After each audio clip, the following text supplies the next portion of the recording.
Several prizes were given away during the party. Our producer, Sherry, felt that we should be doing the same thing for our viewers.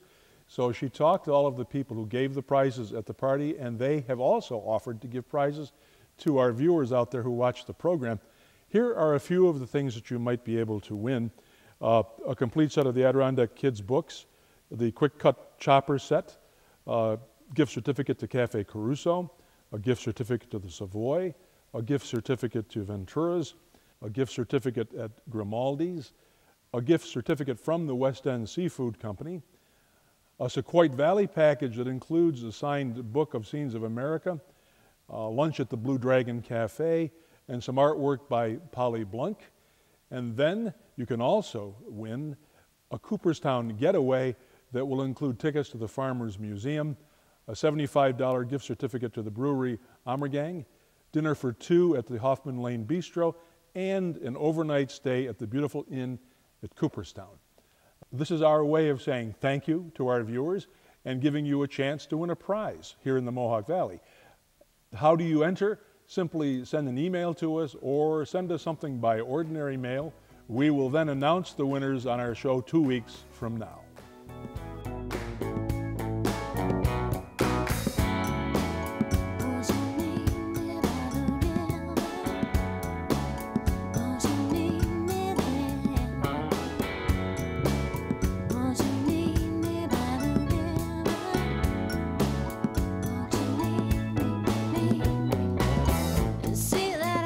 Sitting under a tree, his collar's buttoned so his girl won't see. She tells her mama just before she leaves, I wish there were a trip to see. The Southern Adirondack Trail has brought us to the little town of Morehouse. To find out more about Morehouse, we visited the Morehouse Historical Museum, located in a restored United Methodist Church. The original community consisted of farmers and loggers. Morehouse was the last town in the state to get electricity in 1953. In its heyday, there was a gristmill, sawmill, blacksmith shop, 2 hotels, an inn, 3 schools, post office, and a store. Today, tourists come to Morehouse for the great hunting and fishing, or just to commune with nature. It's not hard to feel a communion with nature in the Adirondack Park. The beautiful scenery surrounds you. To get a perspective on the vastness of this area, many people choose to see the park by air. Every summer in June, the seaplane fly-in in Speculator brings many old-timers and newcomers from all over the Northeast back to the Adirondack Lakes. The Piseco Airport has been welcoming pilots to the Adirondacks for generations. The Seaplane Museum showcases photographs of the early pioneer pilots. This summer, the Piseco Airport's offices and museum will have a new home in a brand new building. Let's see what we can see. It's time for the Cooper Group's road trip. Our final destination on this scenic byway is Speculator. It is here that the Southern Adirondack Trail comes to an end at Speculator's 4 Corners. At this intersection, you will find the Hamilton County Chamber of Commerce and Visitor Center. Inside, you'll find trail maps for hiking, fishing, canoeing, and even the birdwatching guide and map that Gary Van Riper suggested. Also at the 4 Corners, you'll find Charlie John's store, where you can pick up anything you could possibly need before you head out on your own adventure.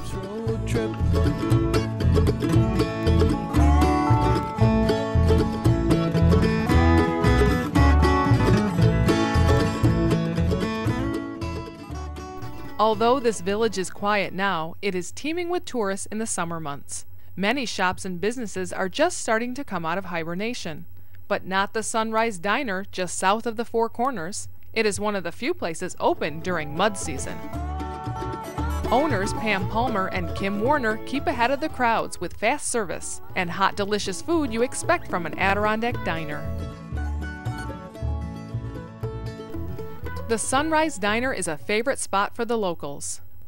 We met a young couple, Kevin and Lisa Kornmeyer from Boonville, who are soon-to-be locals. After a hearty lunch, they invited us back to Hoffmeister to see their new Adirondack business venture. This will be the spectacular view from Lisa and Kevin's future restaurant. They recently purchased the Bear Path Inn, one of the oldest restaurants in the area. It's time for the Cooper Group's We live in Boonville, New York, and we happened to be driving by on a weekend getaway and stopped in for a great burger at the Bear Path. And my husband said, "Look at this view. If this place ever came for sale, we'd buy it." And there happened to be a for sale sign on the front, and here we are today.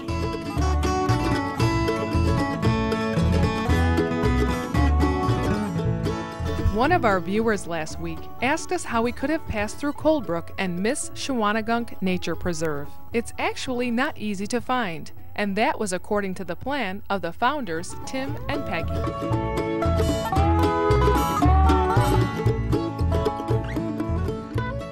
We've been here 32 years, and we're in the middle of the Shawangunk Nature Preserve, which is a 345-acre, forever wild, holistic, deep ecology learning and cultural center. Really a disappointment in the way the world was, so we decided that we wanted to create our own reality that would make sense. And we've done that here with the 345 acres. Well, we offer free workshops for people to come once a week. People can come walk trails, take canoes. We want people to enjoy the sanctuary. There is so much more to see at Shawangunk Nature Preserve, so we will be visiting with Tim and Peggy again next. Wherever we travel, people will throw a question or two at me as to how this show was created and how is it put together. Actually, it goes way back to the 1980s when Lance and Sherry were publishing a newspaper about the area, and then it grew into this show because they looked around and realized that there were shows about Syracuse, there were shows about Albany, the Adirondacks had a show, I believe, every day, and they thought that maybe we could do the same thing here for the Mohawk Valley. So they took this germ of an idea and tried it out and put it on paper and then put it on film, put it on television, and here it is. I can tell you this, it's great fun to do it, but there's an awful lot of hard work that goes into it as well. Lance, who does all of the editing and the film work, is up usually the entire night so he can get it up to WKTV in time for airing. So there are hours and hours that go into this little half-hour show, but it's a work of love and a labor of love that they've put together as a husband and wife team, and we're also lucky here in the area that they've done it. Another question that is often posed is, who's the woman who appears in so many of the scenes? And who is the woman who is the voiceover? It's the same person, and it is Sherry Whitney. Aside from being the narrator, Sherry is the producer. She is also the one who puts together the website and does all the interviews, writes the scripts, and seeks out the advertisers who make it possible for the show to air. Lance Whitney is the director, and he is also the videographer. He's the fellow behind the camera. He is also the one who puts together things on the film in terms of editing and laying in the music and doing all the graphics. Another question that is commonly asked is, why so many ads? The fact is that there are no more ads on Mohawk Valley Living than most other half-hour shows. And the fact also is that Mohawk Valley Living receives no grants, no government financing, nothing. The money that makes the show possible comes from advertising, and we have to thank in particular the Cooper Auto Group because they are the prime sponsor, and they've been with the show from the very beginning.